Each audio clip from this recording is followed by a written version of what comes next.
Trails Dance Group, thank you. The Trails Dance Group is going to perform right around 7, but before that we have a special treat. Mark Denny, who's here with the Medallion the Stallion, is going to come and give us a presentation about horses and teach us some of the horse dance as well. So kind of have a special little treat before that begins. So can you not hear me? A little louder even.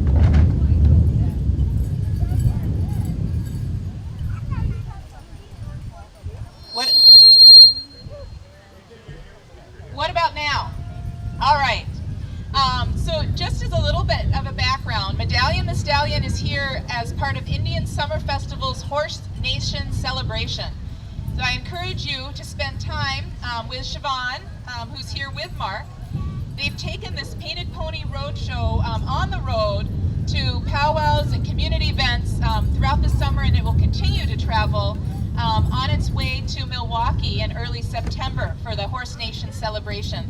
So what Mark will present now and what you can learn by going over to their area there is to learn about the role of horses in Native American history, and you can also decorate the medallion. This is a great chance to learn about horses and have some fun too. So I'm going to go ahead and turn things over to Mark, and then when he's done, I can tell you a little bit more about this evening. All right.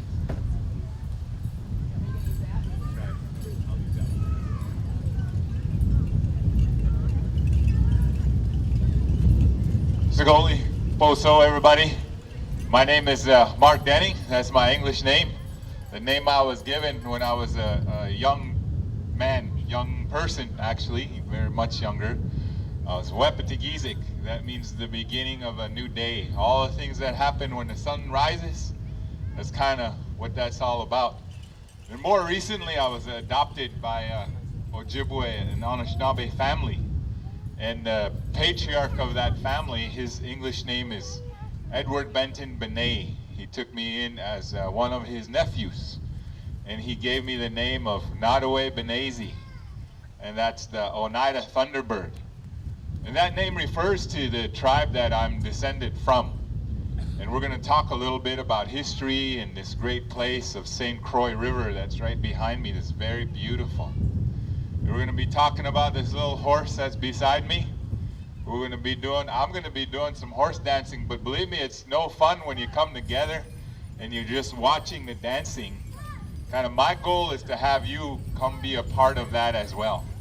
So if you're able, if you're willing to dance, and I do mean moms and dads too, I'm going to send that invitation out to the moms and dads as well. But first I'm going to talk a little bit about your area here, right? Behind me, the St. Croix River has a great history. And some of that history is, when we go back in the history books, we can go back to 1839. And 1839 is one of the first timber operations were happening in St. Croix. Now, many of us have stereotypes of horses being a part of native culture west of the Mississippi, right? It's just like we have stereotypes of buffalo being west of the Mississippi, and we forget that buffalo lived by the thousands, and they were called the woodland buffalo. And the woodland buffalo extended all the way into Pennsylvania. And those eastern buffalo were bigger than the ones that exist today. Therein lies a story of history. And the story of history is that this horse doesn't come from Europe. It doesn't come from Asia. This horse, this relative of ours, originated from right here in the United States and Canadian areas. When we're aware of the first horse ancestor, that horse ancestor was here on the continental Americas. That horse was a little bit above my knee, and that little guy was only about this big. And that was, as we trace DNA and ancestry of horses, it goes back to the Americas. So when young people, you're in school and you're learning about horses, and maybe someone's talking about a Percheron, or they're talking about a Clydesdale, they're talking about Morgan horses, or whatever the breed may be, remember and remind your teachers that horses originated from right here in the Americas. And those little horses were the ones that went over across into Asia, populated the Asian steppes, and then migrated from there, from as far as Africa.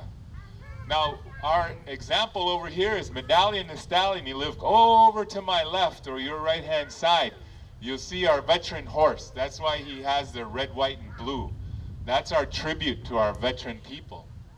He has buffalo horns as a part of the buffalo mask on the very top of his head, and he has red tipped feathers on the very top of the horns. Now, that's a parade dress, sometimes a war dress that was used west of the Mississippi. That's our version of a horse dress.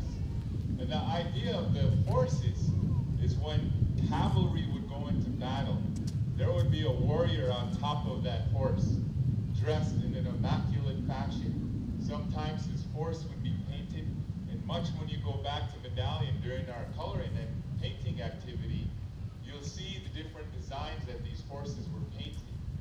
That horse would look one with the rider. And when the rider would go into battle, that would strike awe and shock and fear into the people that they were going to war against. The idea of that is that the animals were apart from us, that we're a part of them. And there's lots of things that we can learn from horses. For those of you that may be veterans in the audience here, men or women, we know that these horses very much were a part of our cavalry. You guys that know about tanks and military transportation, just running into World War I, horses were what transported warriors into modern combat in the beginning of the 20th century. And even before then, these horses and the way they're dressed were meant to intimidate.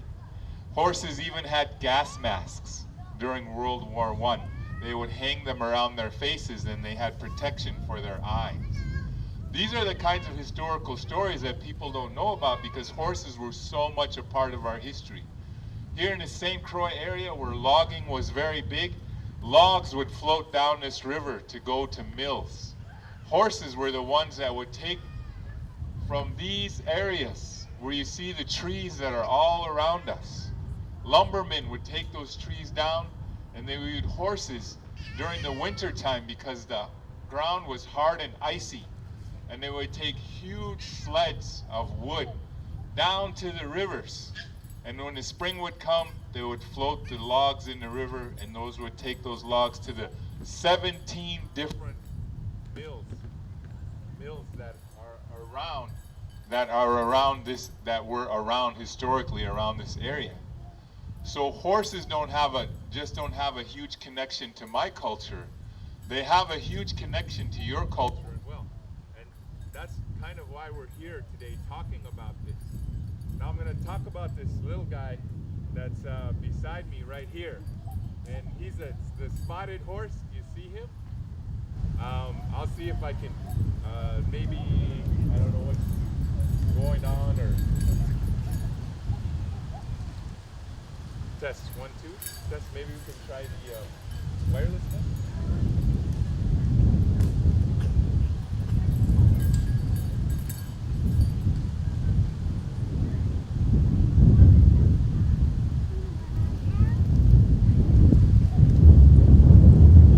He's kind of figuring that out. I'm gonna use my big outdoor voice, my big dad voice, all right? So I'll do the best that I can with the voice that I have. So this spotted horse here is particular to the Nez Perce people.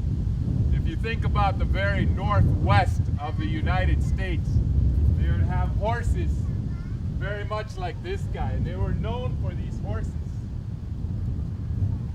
This guy with the different spots, and there's different breeds of this kind of horse. These guys were very special. Now horses were lost to the Americas for hundreds of years. They returned back with the Spanish and the Portuguese in the southeastern part and Central America. And when they came back, they ran into native people, and for some of the native people, they would say things like, "The grass remembers them." Is there any horse people in the audience? Anybody rides horses or know horses?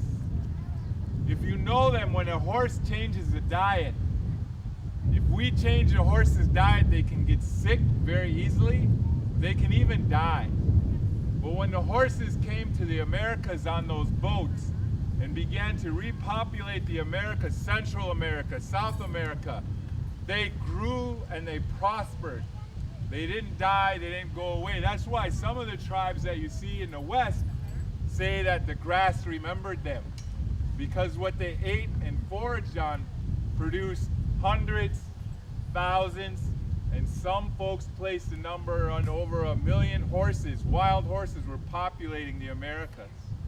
And Native people, in knowing these horses, working with these horses as relatives, began to use them in ways that for transportation. Instead of sports cars, these were our sports cars. Instead of big 18-wheeler cars, these were our 18-wheelers to haul homes and shelters and people who were sick and injured. This horse was very much our life. So kind of what I'm going to be instructing you in is the horse wasn't just for the West. It was also here in the East. So I'm going to talk about that horse for just a bit.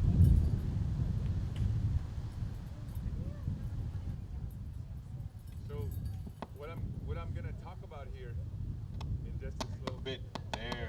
There. Nah, I don't want to be yelling at children. You know, that's. So, one of the things about Ojibwe or Anishinaabe people is, in our memory, there was a horse that's unique and special to Anishinaabe people, and it's called the Lac LaCroix pony. That pony comes from north and west of us, and there's a border, Canadian border, that's shared between Nett Lake and the Lac LaCroix Reserve. That powerful pony looks like a Arnold Schwarzenegger little horse. He's got big muscles, he's very short, very much works as lumber and fur. We have a replica of a Lac LaCroix pony over behind you, and it's a little short, creamy colored girl, and we call her Lucy.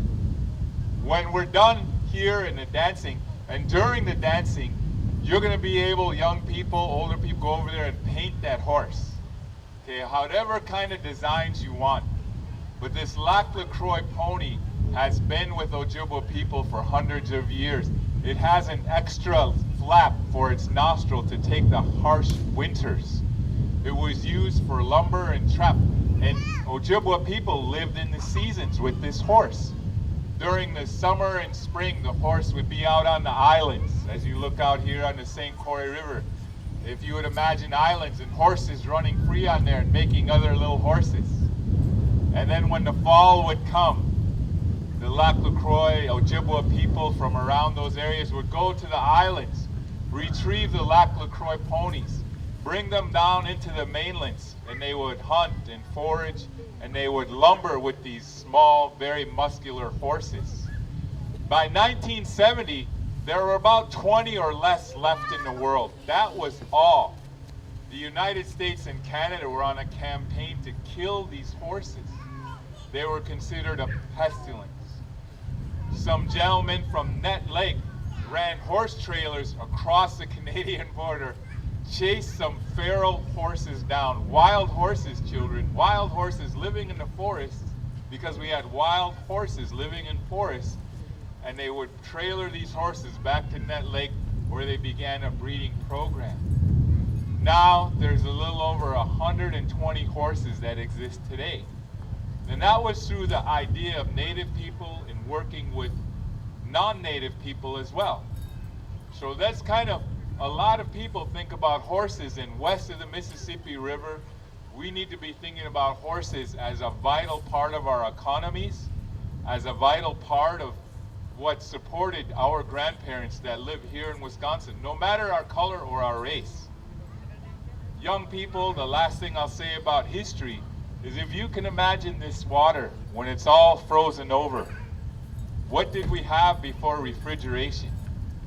Is there anybody old enough to remember before there was refrigerators and fast food places? One person. Did they have ice boxes, right? And ice houses. So moms and dads would go into town or wherever the ice house was, and they would get ice in the heat of summer, and that would keep everything cool. We have some other ladies that remember. That ice was chopped out of rivers and lakes just like this. But humans can't pull up those big blocks of ice. So what do you think they use to pull up those big blocks of ice? Horses, right.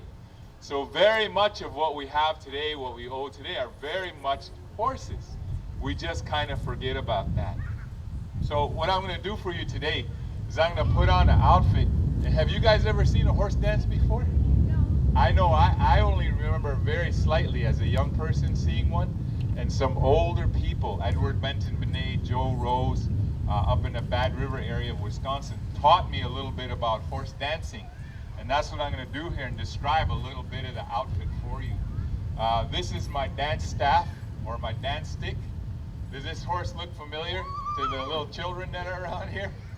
Do you see any horse that kind of looks like him? I'll go like this and see this guy. This is that Appaloosa pony, that Appaloosa horse. That story of the horse parallels the Lac La Croix pony, where when the government and our cultures came together, we celebrated each other. And then there was a time of warfare, and the United States government tried to destroy every Appaloosa that existed in order to keep Nez Perce people. Or for the adults here, you remember stories about Chief Joseph, right? "I will fight no more forever" was his quote. That was his tribe that kept these horses. This horse stick is kind of in honor of what that is: horse tail, horse mane, the spots of the horse that are on there. Now what I'm going to put on too is a shirt. Now many of the people see these kind of shirts, and even myself, I just saw, if you saw a guy wearing a shirt like this in downtown Hudson, you kind of wonder about him, right? Kind of, what kind of guy is that? But here, this shirt is very much a part of my culture, in that these spots, do these spots look familiar to anybody? So these spots are very much like the spots on that horse, and also representative, if you look at the picture of the Horse Nation celebration, where Indian Summer in Milwaukee is going to be celebrating the horse and our relationship to horses. That horse that's in the very front, this represents that paint horse as well. So when we see these outfits and the things that are worn by Native people, there's a meaning for everything that we have. So now I don't know, I don't think there's anybody over here on my left that's old enough to remember when these shirts were in style. That was way before your time. But no, it wasn't, she says.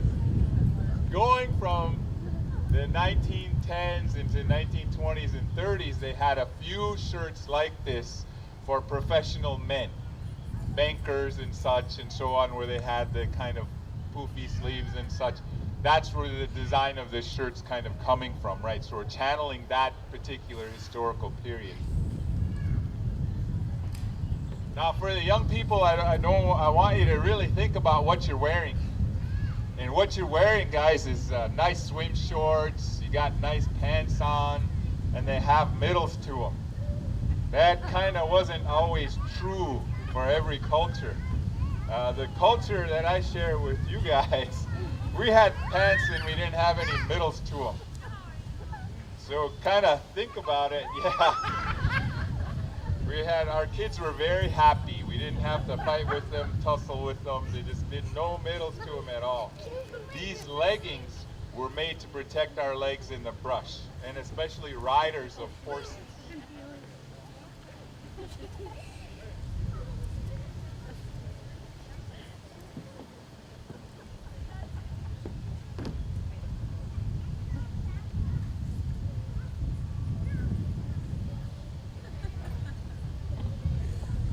These in particular are made out of elk hide, and they're tanned in a kind of a home process. They're not processed by a plant. They're kind of made by our traditional folks that create a very nice, soft kind of edge to the pants. Now these guys are meant to protect our legs, right? When we're thinking about riders and horses.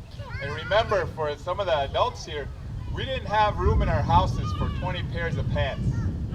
We didn't have Calvin Klein jeans. We We didn't have all kinds of different looks. Well, I'm going to wear this on Friday, I'm going to wear that on Saturday. And also during the seasons.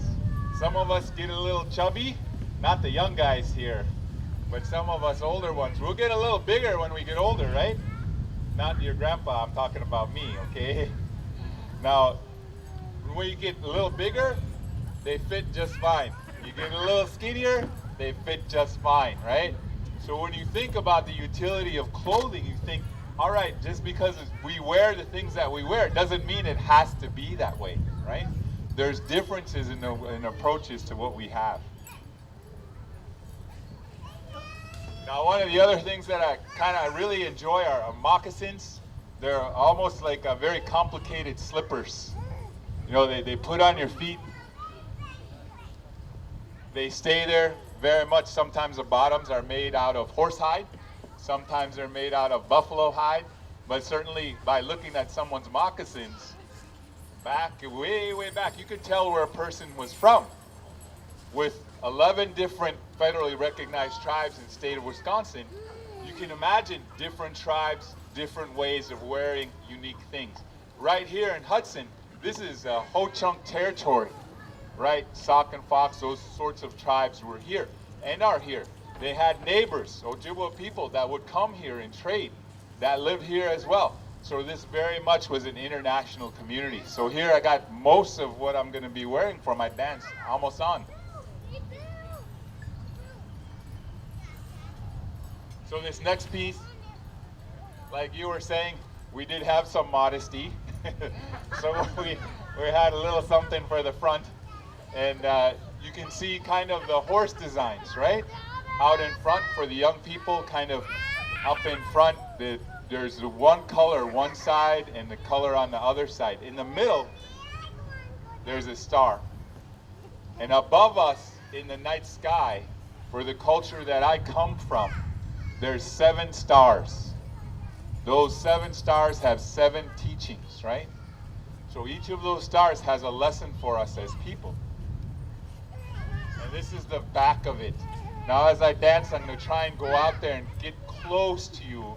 So some of the kids might get a little nervous when I do it, moms and dads, so just kind of grab them a little closer. There's nothing aggressive, but sometimes the loudness of the bells and such kind of can disturb young kids. Just to give you a little warning about that. All right, so here very much is a traditional horse outfit, horse dance outfit. This is a Potawatomi style. So these are the things that you might recognize. Garters. For the guys that are younger here, garters aren't just for women, right? There are guys that wear the arm garters here to keep their sleeves up and out of the work and so on. This is the same as what I have. And very much here in Wisconsin, it's a copper culture people. Copper is very important metal to our folks. And that's what I have on here. These sleeves right here.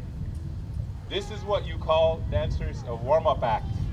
I'm just preparing them for your really great stuff because we're getting more and more people in here, right? So you guys are gonna be awesome. So here, these go on just kind of like this. And now one of my other favorite pieces I wear is bells.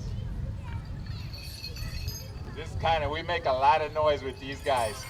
Guess where these bells come off of? Horses. Right? When you think about horses and horse sleighs, this is where it comes from.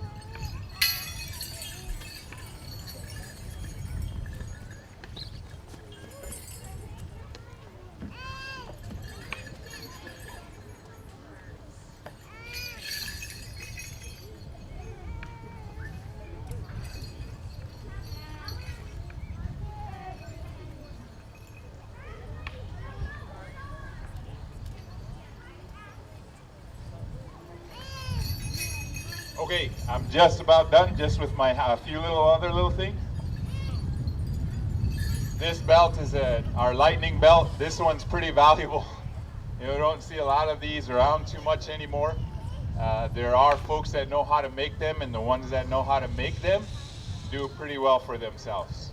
This is hand done, and there's a lightning bolt design in here, and there's an entire story behind this. but we're just talking about stories. Maybe another year we'll talk about lightning over in the water and such. That would be really great.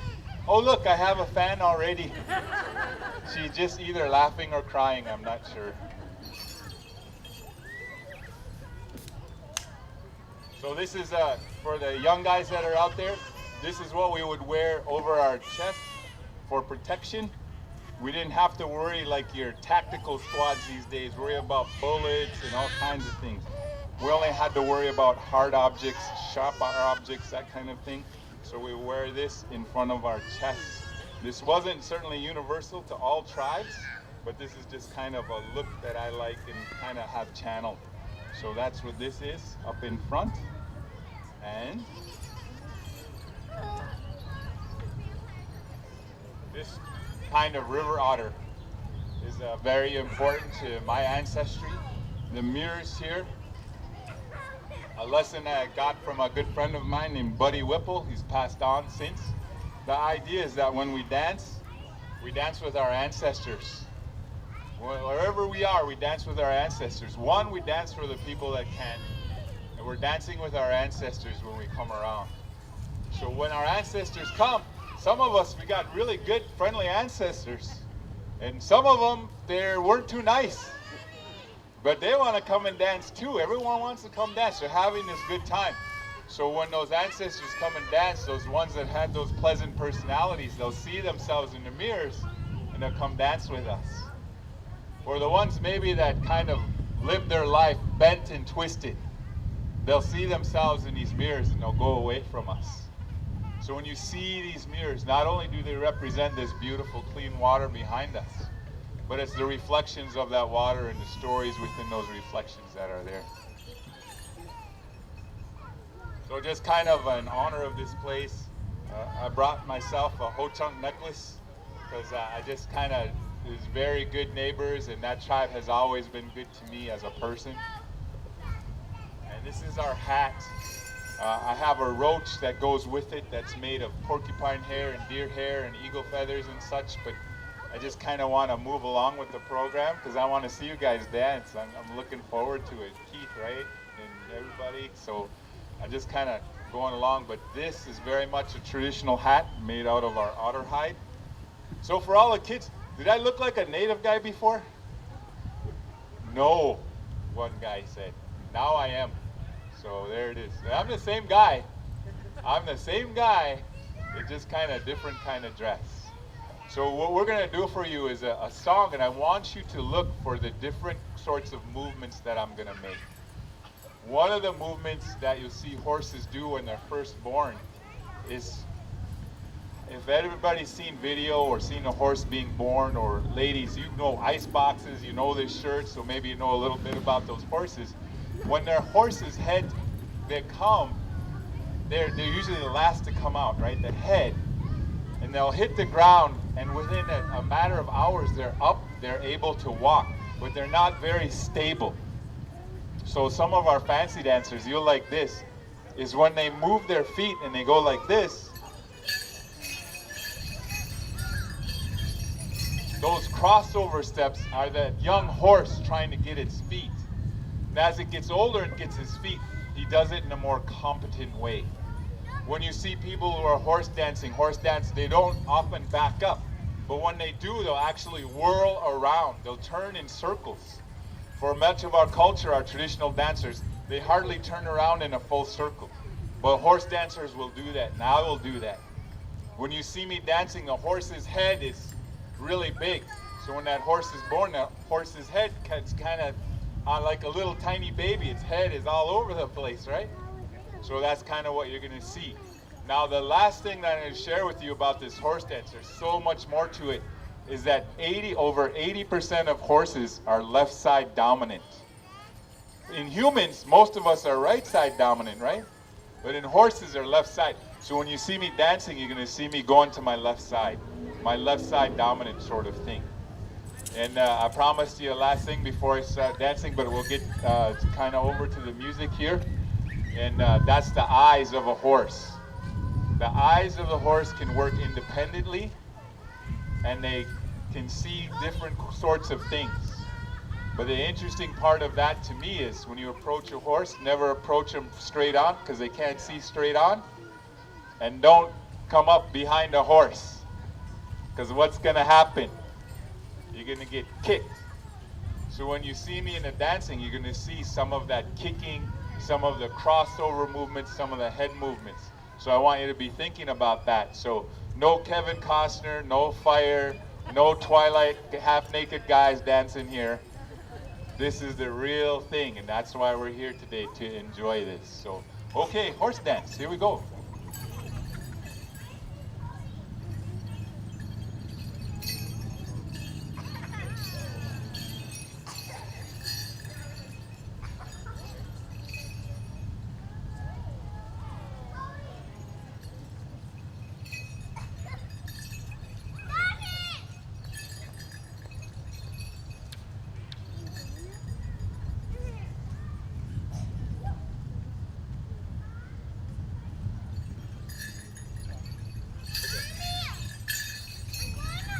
So this is one of my relatives. He's Menominee. Menominees have been here in Wisconsin for over 10,000 years. Our creation story is that all of you in this audience have descended from us.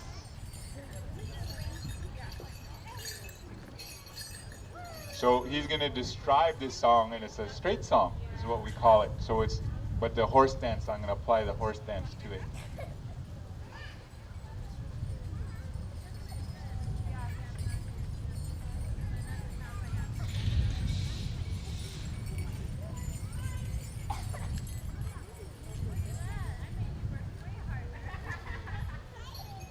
Siobhan, can you bring our CD player? Maybe we can help out a little bit. So as she's going to do it, is there any questions from anyone that kind of has seen this program a little bit now, or questions about what you've heard, or any sort of? That's what I like, experts. Everybody's experts right now. Oh, here we go. I'm the lead singer for the Smoky Town Drum. I'm calling this recording Smoky Town Singers, The Next Generation. On the cover of this recording, you see my grandson, Dante Tyler. And now I have myself, my sons and my daughters singing, and hopefully I'll have my grandson, Dante, singing with me. But some of these songs are for him to learn, and for all the younger children to learn. The first song is the intertribal, and we like to use these straight intertribals when we're at the powwows, because we like to have fun and we like to share our songs with all the people.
out here because we're gonna have different dances.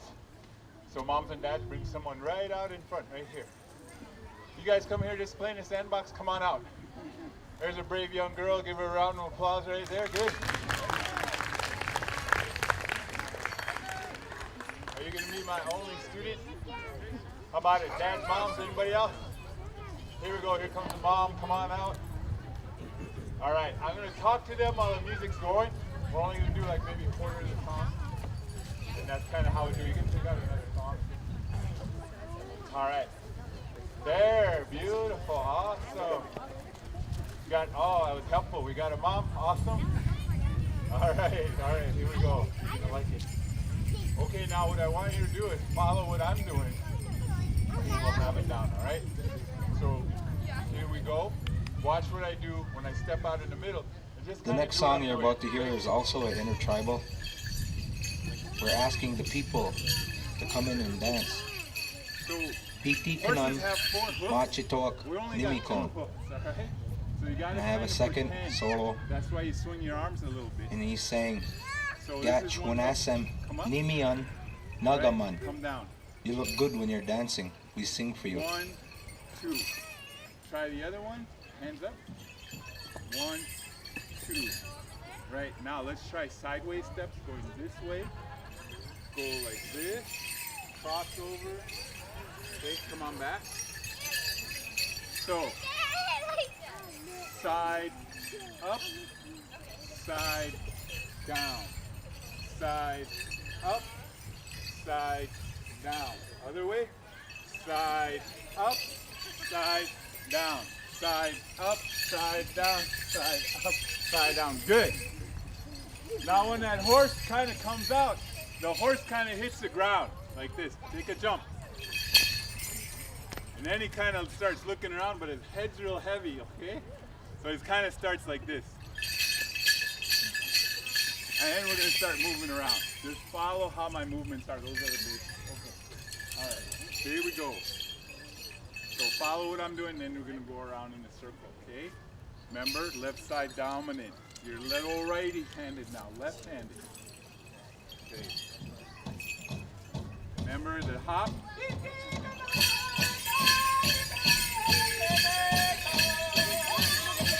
Side.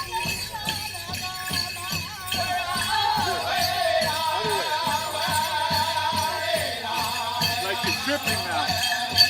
Like you're tripping. Other way. Good. One hop.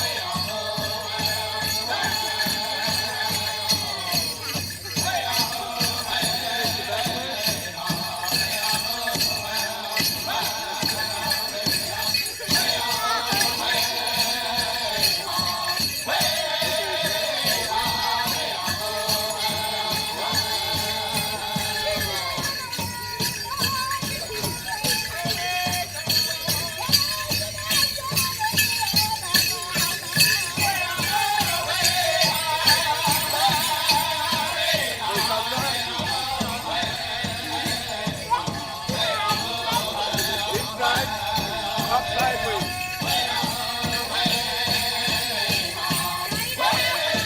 Push.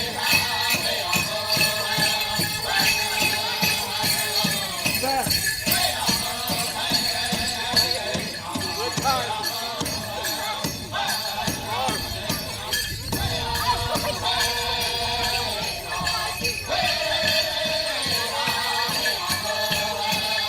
Spin, circle. Other way.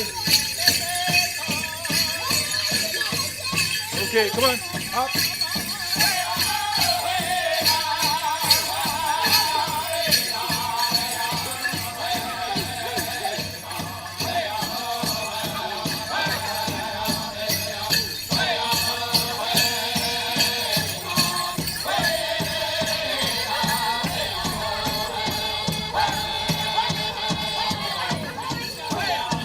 Left hand dominant.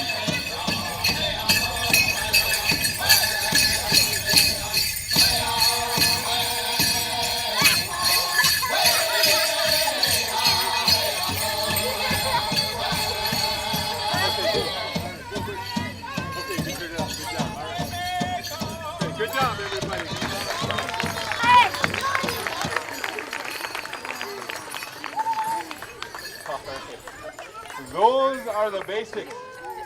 And I want you to know that I am a beginner at this. I'm just recently kind of putting these moves together, so I appreciate your patience. My name is Mark Denning, and I'm with the Indian Summer booth over there.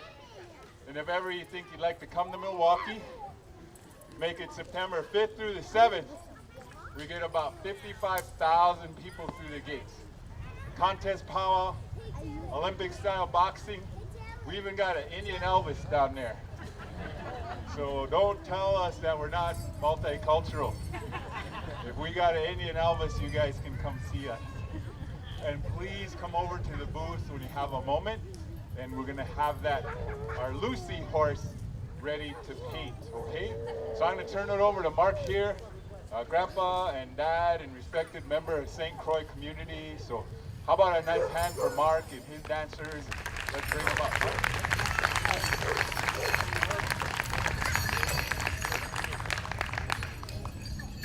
Okay, we're going to get right into our dance performance. My name is Mark Suyer. I've been working for the St. Croix tribe for 30 years almost, 28 years. Out of the 28 years, we've been performing all over the world. We been to many areas. Our biggest performance was at Japan. We went to Japan for 2 weeks almost. We did a performance up there. We toured the northern part of Japan and down by Tokyo and stuff like that with our dancers. What it was, we were invited by the Japanese to attend their 500-year bone dance to their culture area. So we took the invitation, and the Japanese friends of ours, actually they paid for the whole thing for us to come out there, and the air flights and everything we went through. Well, it was a great experience for our kids. We had 13 kids that went with us, all ages, and four adults, besides myself, 5 adults. So we did a great thing, being out there and living with the Japanese people and friends, the real close friends of ours. But we also been to the Bahamas. We went to Alaska.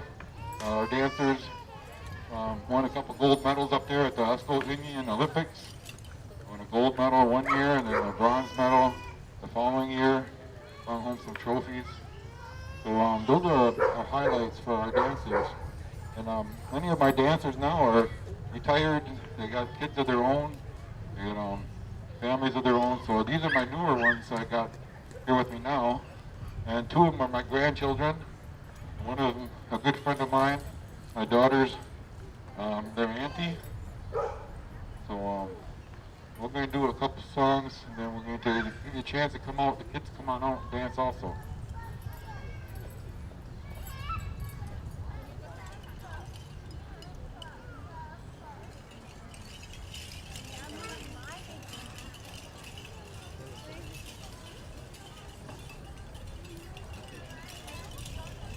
Well, dancers are still getting ready here. Can you hear me well with this? Okay. Check. Oh. Okay. A little bit more about myself when my dancers are still getting some stuff on. I've been working for the tribe for the last 30 years, but I've also had a long battle before that, working doing some alcohol and drugs in my life. And I recovered from that probably back in 82. So after that, I got into a program where I worked with kids, helping them live a lifestyle of free and learning the culture, free from alcohol and drugs, like we should be living. All the kids out there that are experiencing with alcohol and drugs at this time should think about what they want for the future, because you go down this one path is not going to be good for you. You're going to end up in trouble, and hoping that mom and dad don't get mad at you, and maybe the police will be picking you up and stuff. So you got to be careful what you're doing with your lifestyle, because it catches up to you after a while. So just a little bit of what I went through when I was younger. Our kids are ready. Our dancers, come on out. two girls here, or young women here. Explain a little bit about their dancing regalia. Before we get into the song. You want to tell them your name? My name's Sophia. So, 8. Karen. Louis. My name's Independence. Sophie. He's nervous. What school do you go to? How old are you? What's your boyfriend? You don't have a boyfriend. Okay, thank you, girls. Stay right over here. We're going to get the ready to start now. My grandson. My name is Marquise. He's older brother. This song here is another. My brother's been in with the chess program for 14 years now, ever since I was walking. This chess program, or the youth program, has been helpful for many years, kept me out of trouble. Recently I've gotten into a lot of trouble, so I joined the chess program over with the St. Croix tribe over in Myrtle. And it's helped me a lot. Keeping me out of trouble, keeping me working. Plus it pays, but yeah. All right, thank you. Our first song is going to be a grand entry, our intertribal song. So what we're going to do is the dancer's going to come out behind me. He's going to follow me around in a circle in order like our regular grand entry. And then we'll go on after that. They'll do their style of dancing that they're used to doing. For each one of these dance regalias, they have different types of dancing styles. You'll notice how graceful they are when they dance. Some of them are faster, some of them are slower. And Marquise has actually got 2 different regalias that he'll be changing into. Actually, so one that he just removes the bustles off the other one. So getting ready for our first song. Another straight intertribal that we use to just get the people going and make them feel good at the powwow.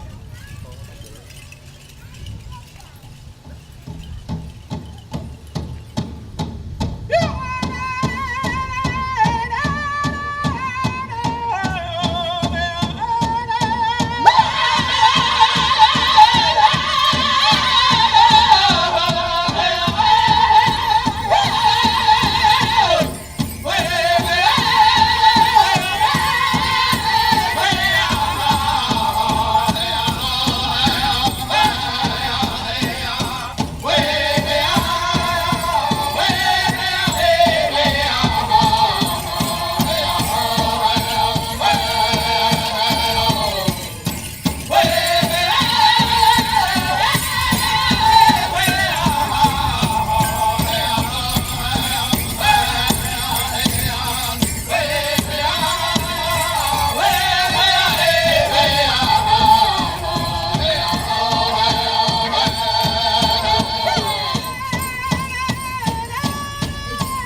tough dancing all at the same time. And I have a bigger group of kids come out with me. The little ones can sometimes take a break and the others will come out. So it's a little bit harder with a smaller group. But they do their best and they enjoy doing it. They love to travel, go to a lot of nice restaurants sometimes. Let me get ready for the first song. It's going to be a crow hop. Got a different CD we use for that. We got that was Smoky Town. This one's a Northern Cree. It's a different drum group. I change up this music to different styles of music.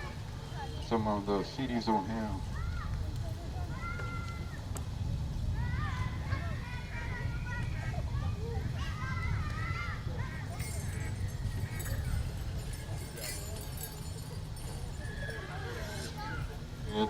It's not the crow hop, it's a sneak up.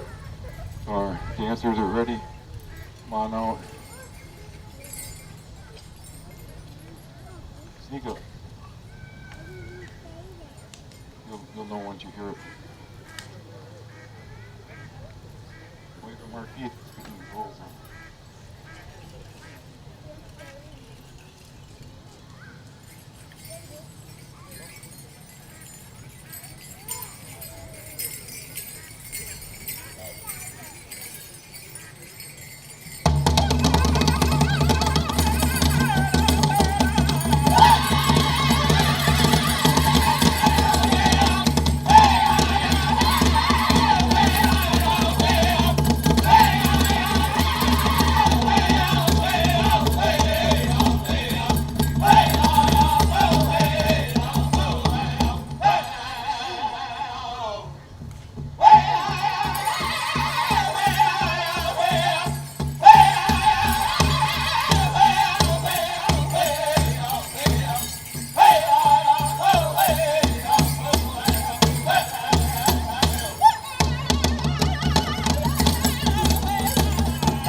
I'm going to show you the girl style of contest dancing now.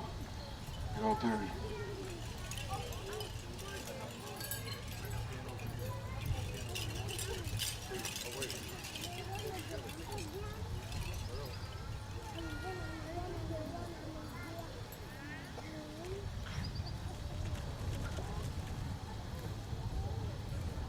This song you're about to hear is a girls' contest song. I composed this song especially for my girls. And in this song, I'm asking the girls to come in and dance We Sing For You. Piti kanan kisei sak nimikon nagaman.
Girls.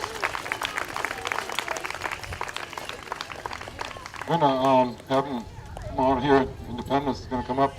Her dancing style, regalia, is represents the butterfly, the fancy shawl. Many years ago, the elders didn't like the women dancing so fast. They thought they should be quiet, more calm, and doing more of the traditional style of the jingle stress style. But we think that the women should are respected as are life givers. And they came around in the past probably 10, 15 years, that they're more acceptable to the fancy shawl dancing for the girls, younger girls. As she gets older, I'm assuming she's going to get into a more of a traditional or jingle dress style, because the fancy stuff is a really fast moving style of dance. Thank you, Indy. It's a ribbon style of dance dress.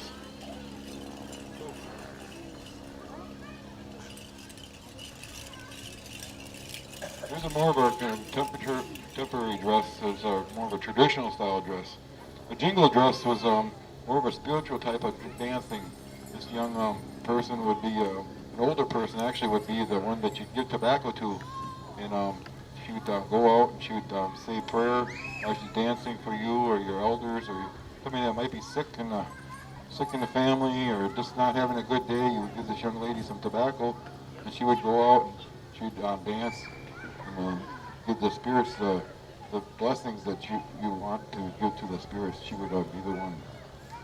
Be good, thank you. My grandson Marquise, another contemporary style or dance, the Oklahoma style of dancing, these double bustles on the back. It's parallel with the fancy shawl, the fast dancing, more of a contest style of dancing.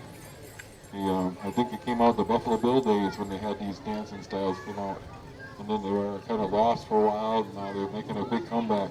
These fancy dancers that go to big contest balls that with big money dancing the way they do, you'll see them doing cartwheels and standing on their hands and all sorts of stuff. So Marquise is just a kind of a slow moving, he likes to do both this style and grass dance. And his dancing regalia will reflect that.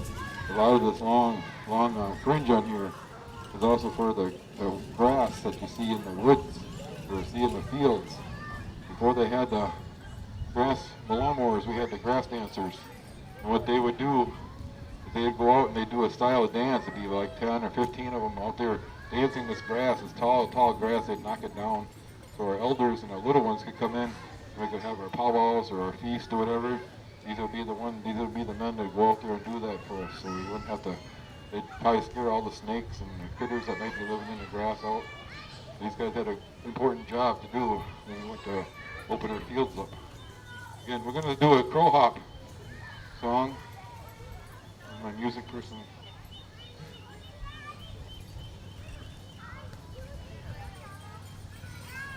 Crow hop.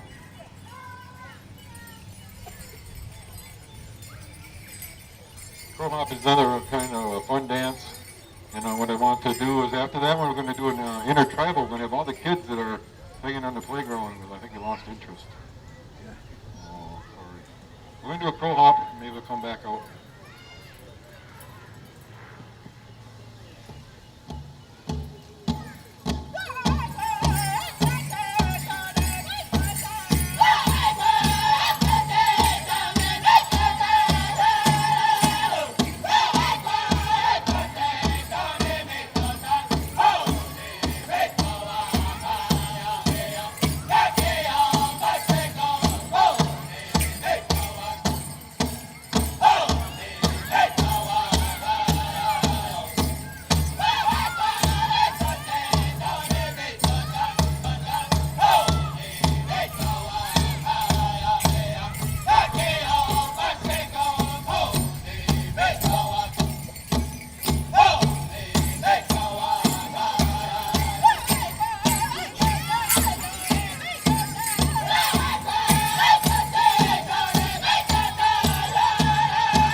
thing to do is ask all the kids that want to come on out. All the kids that want to come on out. We're doing intertribal. The kids, the parents, whoever wants to come on out. Our intertribals are a social type of dancing. We invite people to come on out and watch the kids dance. It's a fun type of dance, so come on out. Anybody wants to come? Come on out. Come on out, girls. Guys, boys, come on out. Come on out. Come on out. The dancers are tightening up their bells and their ribbons, making sure they're ready to go. You're gonna get out here and you got some participants. Hello, girls. What's your name? Ava? Brandon? All right. Look at this, girls. Tough girls. Good job. Come on, boys. Come on. Shoulder girls. Come on out, boys. Need some boys out here.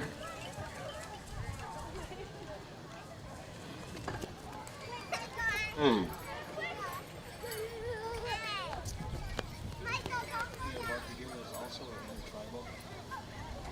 We're asking the people to come in and dance. Piti kanon, machitok, nimikon. And I have a second solo, and he's saying, Gach wanasem nimion nagaman. You look good when you're dancing. We sing for you. Spread out. Don't hold hands. Don't hold hands. Spread out.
Sure. Okay, guess what I want to do is open it up for any questions. If I can answer any questions at this time. Anybody? Questions? Concerns?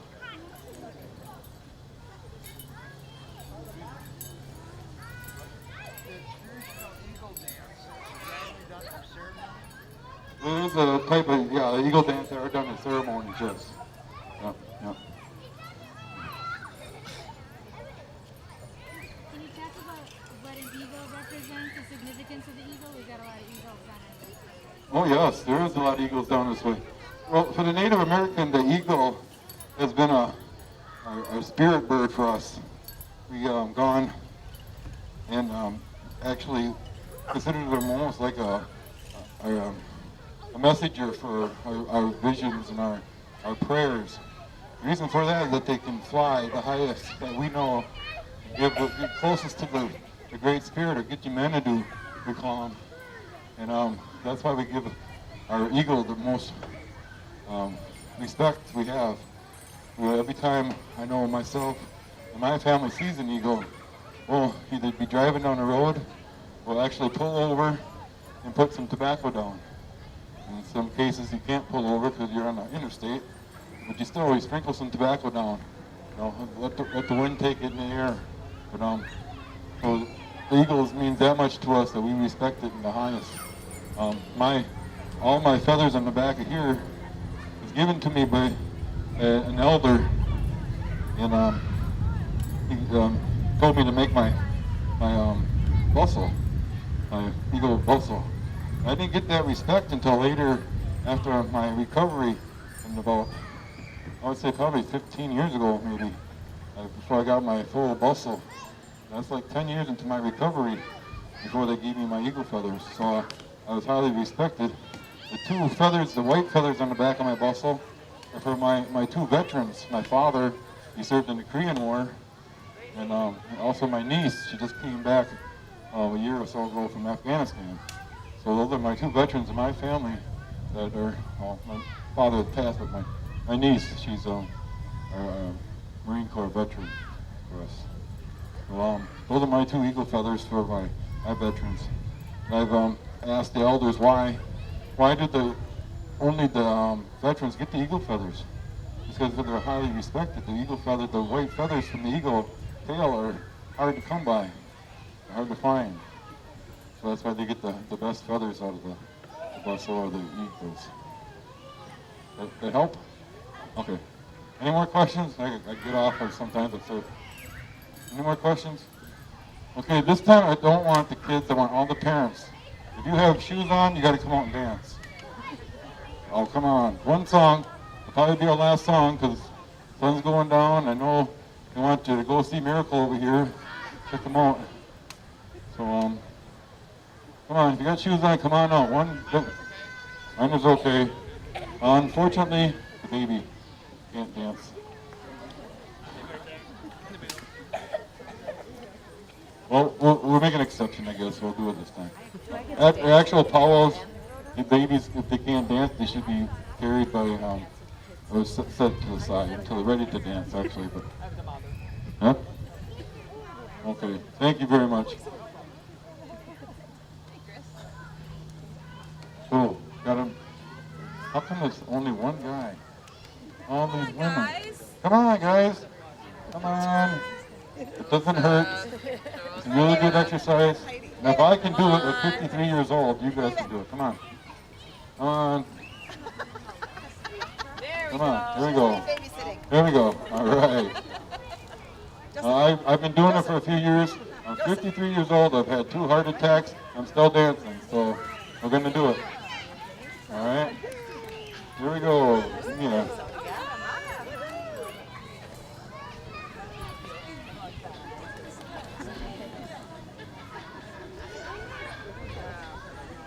To make it nice and slow, we're going to call it the children's song. So, We always like to see our children dance. So in this next song, we're telling the children, Nichiana Nimikon. Children, dance. Gachwanasam Nimian Really young, really healthy. Nichiana No dance. Nimikon. Come on You look out, good kids. when you're Join the dancing. parents. Children, Come on out. dance. Come on out, kids. Clockwise. Dance your style.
I think that's about all we really have. But questions, you want to come on up and ask us about any of our dancing regalia, we'll be happy to give you some answers. If I don't know them, my kids probably know them. So, again, Miigwech, thank you very much.